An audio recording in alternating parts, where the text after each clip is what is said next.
SM news के सभी दर्शकों को मेरा जय भीम, नमस्कार, आदाब, सत श्री अकाल। साधु सीताराम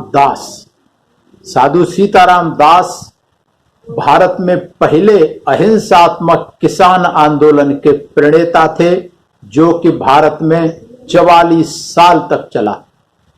बताऊंगा विस्तार से। मैं वीरेंद्र सिंह, एसएम न्यूज द्वारा चलाई जा रही सीरीज कहीं हम भूल न जाएं उन महापुरुषों को, उन संतों गुरुओं को जिन्होंने समाज के लिए, मानवता के लिए अपने आप को समर्पित किया। आज हम इसी कड़ी में बात करेंगे साधु सीताराम दास का जन्म 1884 में बिजौलिया गांव में हुआ था।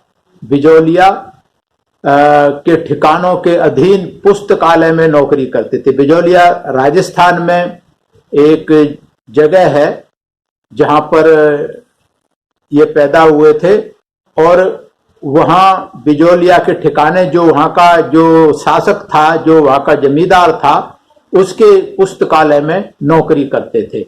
और उन्हें किसानों के बीच रहकर सामंती शोषण व किसानों की दशा को बहुत निकट से देखने का अवसर मिला था, और वे इस क्षेत्र से, किसानों की इस दशा से प्रभावित होकर के अपने क्षेत्र में किसानों को घूम घूम कर जागृत करने लगे थे।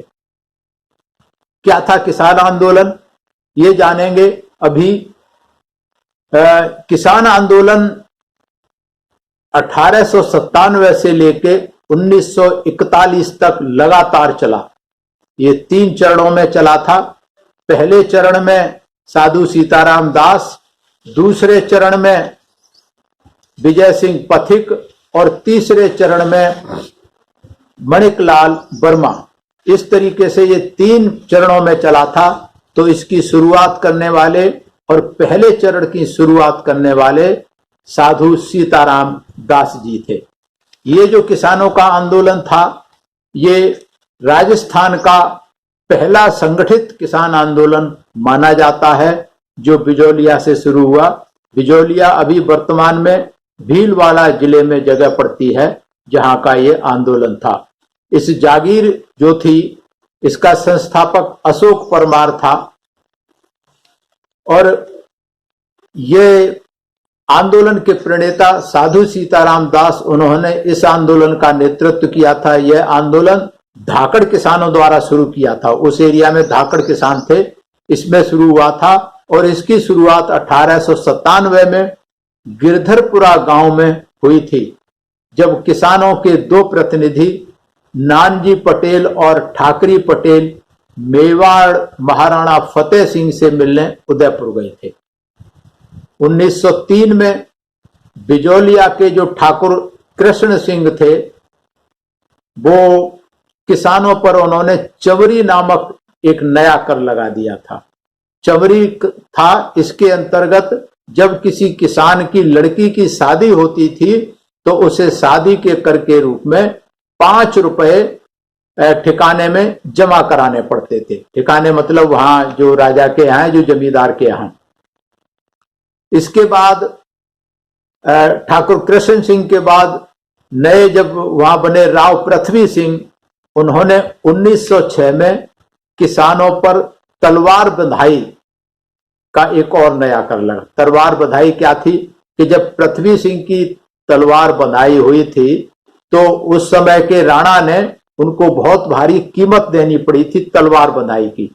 तो उस कीमत को वसूलने के लिए उन्होंने किसानों पर तलवार बंधाई या उत्तराधिकार शुल्क के नाम से और घुड़पड़ी कर लगा दिया।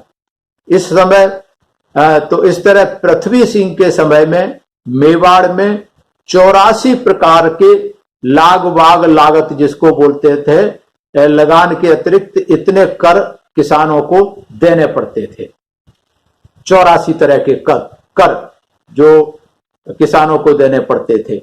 इस लाल वाग लागत का साधु सीताराम दास, फतेहकरण चारण और ब्रह्मदेव ने इसका विरोध किया और 2 साल तक विरोध किया। उसके बाद कोई फल नहीं निकला, तो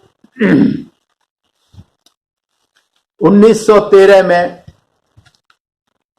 अकाल पड़ा बिजौलिया में। जब अकाल पड़ा तो साधु सीताराम दास, ब्रह्मदेव और फतेह चरण के नेतृत्व में 1000 किसानों जो है राव से मिलने के लिए उनके घर गए, पर राव ने मिलने से मना कर दिया। जब राव ने मिलने से मना कर दिया तो फिर किसानों ने जो जागीर की भूमि, 2 तरीके की भूमि होती थी, एक तो जागीरदार की भूमि जमीन होती थी और एक जो वहां का राजा होता था जो उसकी भूमि होती थी।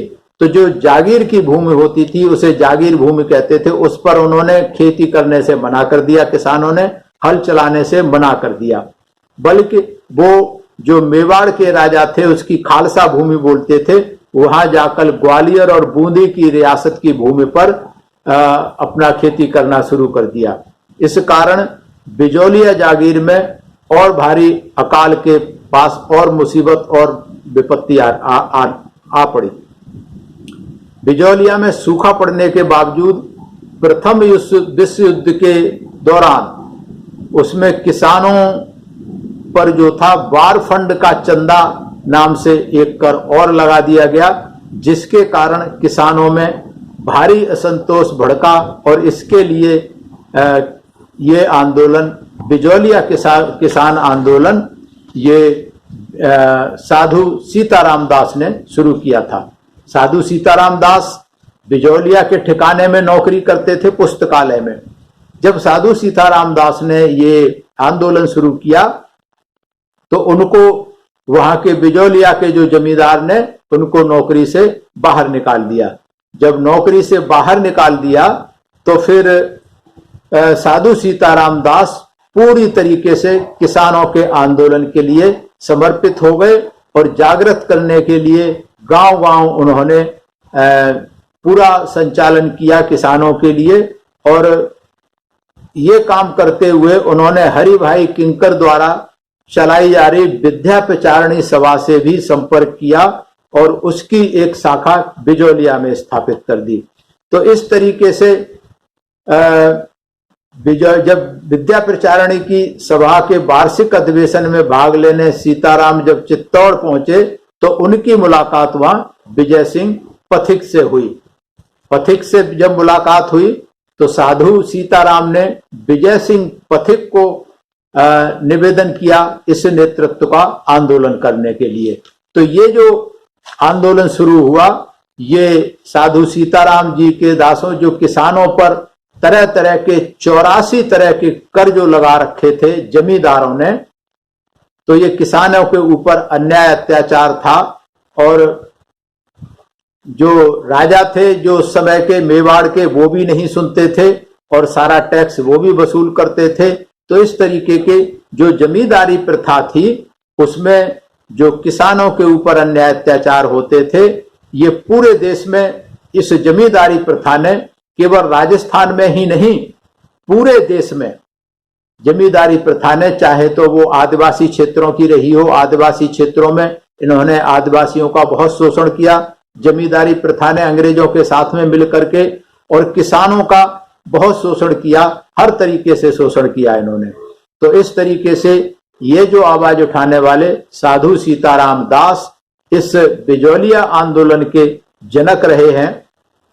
राजस्थान में इस तरीके के और भी कई आंदोलन चलाए गए थे किसानों द्वारा समय समय पर, लेकिन बिजौलिया का जो आंदोलन था किसान आंदोलन, ये सबसे लंबा चला 1897 से लेकर के 1941 तक, मतलब 44 साल तक लगातार ये किसानों का अहिंसात्मक आंदोलन चला। और 1913 के बाद 15 के बाद विजय सिंह पथिक ने इस आंदोलन का नेतृत्व किया और ये आंदोलन धाकड़ किसानों के लिए शुरू किया गया था, लेकिन इस आंदोलन का किसी ने और ने साथ नहीं दिया। जो जमींदार थे, जो राजे रजवाड़े थे, किसी ने भी इनकी मदद नहीं की। हर किसी ने शोषण किया, अंग्रेजों ने शोषण किया, जमींदारों ने शोषण किया और इतने लंबे समय तक यह आंदोलन चला। लेकिन फिर भी इतिहास में या स्वतंत्रता संग्राम में कहीं भी देश की आजादी की लड़ाई में कहीं भी इस आंदोलन का और ना ही इस आंदोलन के जो नेतृत्वकर्ता थे उनका कहीं नाम इतिहास में आया, क्योंकि इतिहास किसानों का, मजदूरों का, गरीबों का नहीं लिखा जाता। इतिहास तो सरमाएदारों का लिखा जाता है, इतिहास तो जमींदारों, राजा महाराजाओं का लिखा जाता है। तो ये बड़ी विडंबना रही है इस देश की कि जिन्होंने जनमानस के लिए काम किया, गरीबों के लिए काम किया, किसानों के लिए काम किया, अपनी जिंदगी समर्पित कर दी, उनको इतिहास के पन्नों में दफन कर दिया। ये विडंबना है इस देश के तथाकथित सामंतशाही मानसिकता वाले इतिहासकारों की, या जो उनकी पक्षपाती मानसिकता इतिहासकारों की। लेकिन मैं धन्यवाद करता हूं उन बहुजन इतिहासकारों का जो इस ऐसे इतिहास को ढूंढ ढूंढ कर देश के कोने कोने से निकाल करके ला रहे हैं, चाहे वो किसानों का हो, चाहे वो गरीबों का रहा हो, चाहे वो आदिवासियों का रहा हो, चाहे 1857 की जो जन क्रांति गांव-गांव में हर बिरादरी, जात बिरादरी, धर्म के लोगों ने अपना बलिदान दिया, उस सारे इतिहास को निकालकर हमारे बहुजन इतिहासकार ढूंढ ढूंढ करके ला रहे हैं।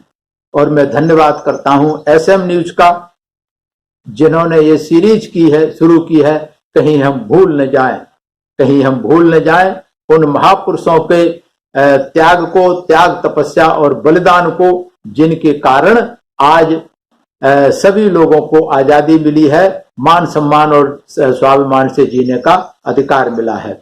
और मैं धन्यवाद करता हूं एसएम न्यूज के सभी दर्शकों को जो इस सीरीज को पसंद कर रहे हैं और कमेंट्स के द्वारा हम लोगों का मार्गदर्शन कर रहे हैं।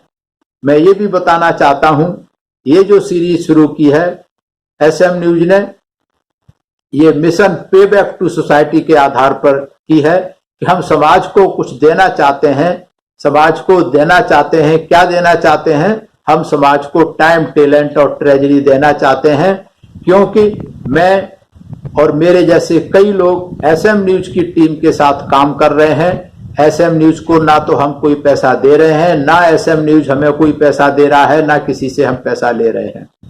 ये अपनी जिम्मेवारी समझ के, जिस समाज से हम आए हैं, हमारे कपड़ों का रंग ये सफेद हुआ है, हम टाई और हैट लगा करके आपसे बात कर रहे हैं, तो इसमें हमारे बहुत सारे महापुरुषों का संघर्ष है। साधु सीताराम जैसे सैकड़ों, हजारों, बहुत सारे महापुरुष हुए जिन्होंने हमारे लिए संघर्ष किया, जिसके कारण हम यहां तक पहुंचे हैं।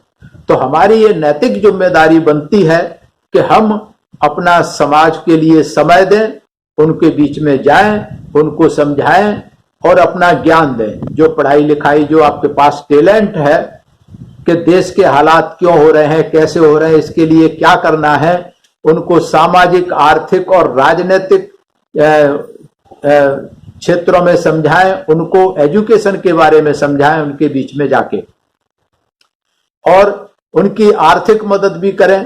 कहीं गांव में जो बच्चे पढ़ना चाहते हैं, गरीब हैं लेकिन पढ़ने में सक्षम नहीं हैं, ऐसे बच्चों की आप मदद कर सकते हैं, ऐसे गरीबों की मदद कर सकते हैं। गांव में, झुग्गी झोपड़ी में या कहीं भी जहां भी रहते हैं आपके आसपास, चाहे शहर है चाहे गांव है, हर जगह गरीब हैं, हर जगह ऐसे पढ़ने वाले होनहार बच्चे हैं जो पढ़ना चाहते हैं लेकिन आर्थिक अभाव के कारण वो नहीं पढ़ पाते।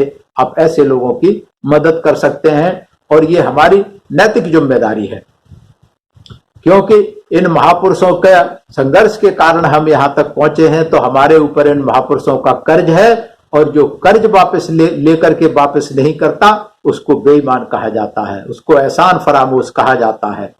इसलिए ये हमारी मॉरल रेस्पॉन्सिबिलिटी है, हमारी नैतिक जिम्मेदारी बनती है कि हम जिस समाज से आए हैं उस समाज को पे बैक करें, टाइम, टैलेंट एंड ट्रेजरी।